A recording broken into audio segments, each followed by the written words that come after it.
$4,200. That's everything you have. You're 35. Not 1 cent of it is in a retirement account.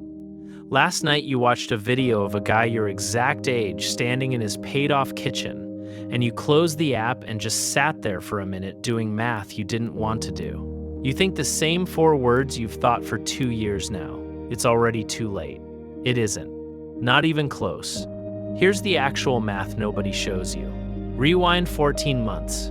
You had a job you'd held for 9 years at a company that folded in a weekend with almost no warning. You found out on a Friday in a company-wide email that used the phrase restructuring 4 times and the word layoff not once. 5 months of unemployment burned through the $11,000 you did have. You learned exactly how fast $11,000 disappears when it's the only thing standing between you and rent. You took the first decent offer that came along, $58,000 a year, nothing glamorous, and you've been climbing out of the hole ever since. You weren't reckless in your 20s, you just weren't paying attention. Rent went up, life happened, and retirement stayed a tab you meant to open eventually. Eventually turned into 13 years. Your younger brother mentions his 401k balance at Thanksgiving. Not to rub it in, just making conversation. You laugh along and change the subject, and later that night you actually do the math on how far behind him you are. And it's not a fun number to sit with. So here you are, 35, $4,200, starting from a number that's basically zero. You open an account anyway, $250 a month, automatic. The Tuesday after your first paycheck at the new job clears. You do it half convinced it's pointless. That 13 years of nothing can't actually be undone by $250 a month starting now. You sell the second car that week too. You and your ex used to need 2. You don't anymore. You buy a secondhand bike for $180 to get to the train station instead, and you tell yourself it's temporary, just until things stabilize. Here's the math you were too scared to look up. $400 a month, invested from 25 to 65, 40 years, at a plain 7% average return, grows to roughly $958,000, just under $1 million, off ordinary monthly contributions and nothing else. That same $400 a month, invested from 35 to 65, 30 years instead of 40, grows to roughly $453,000. Yes, starting 10 years earlier roughly doubles it. That part's true, and nobody's going to pretend it isn't.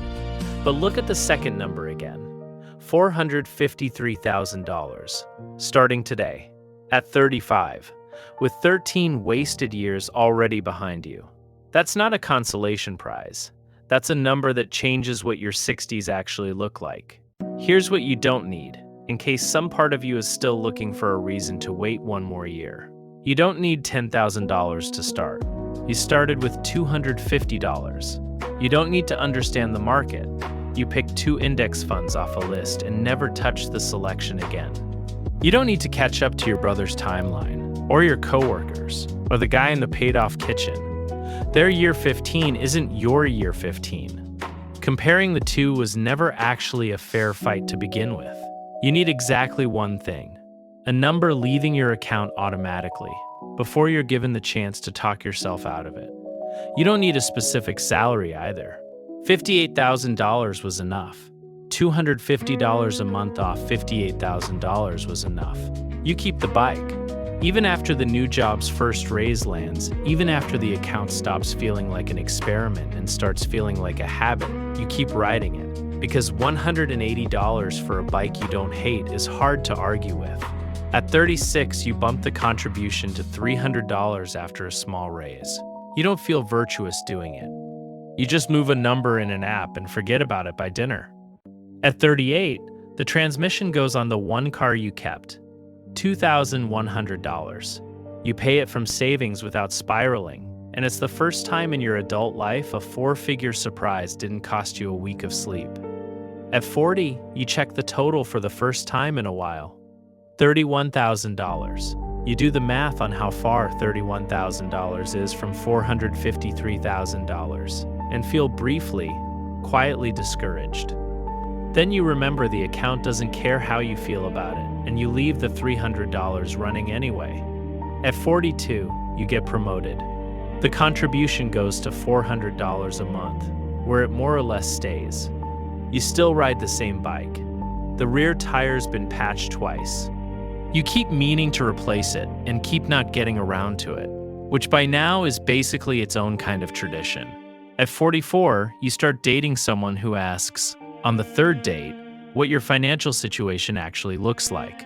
You tell her the whole thing, the layoff, the $4,200, the number now. She doesn't flinch. She asks what your two funds are.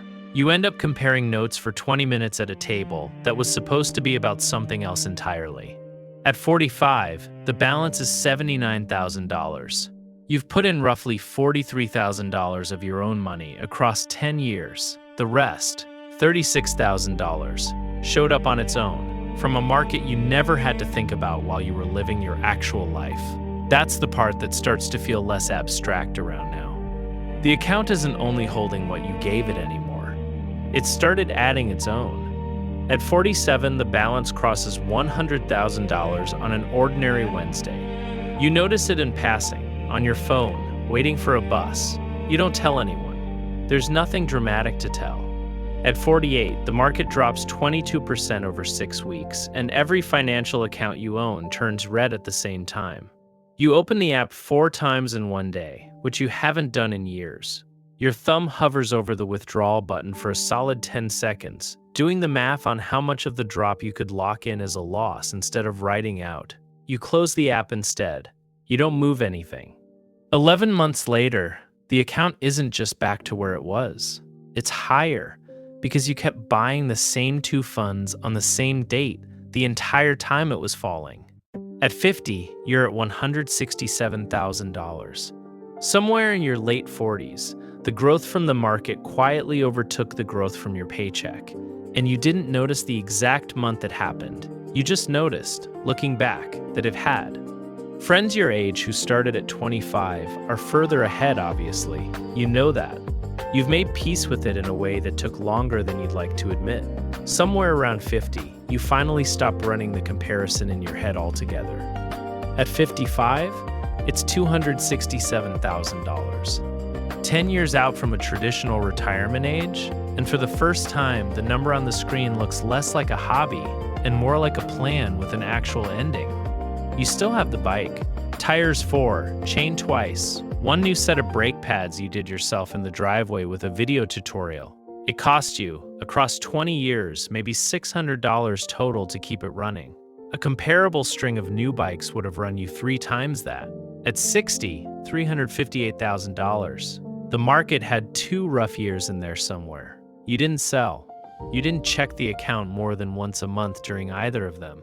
The number came back, the way it mostly does if you leave it alone long enough to.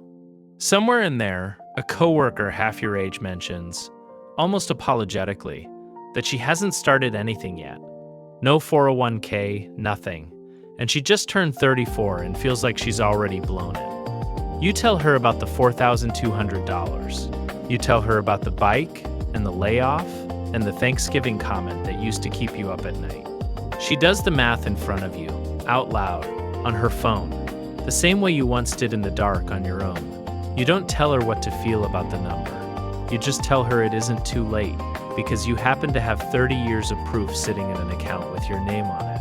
At 65, it's $441,000. Close enough to the $453,000 estimate from 30 years earlier that the gap barely matters. A couple of rough years here, a couple of good ones there, netting out almost exactly where the math said it would.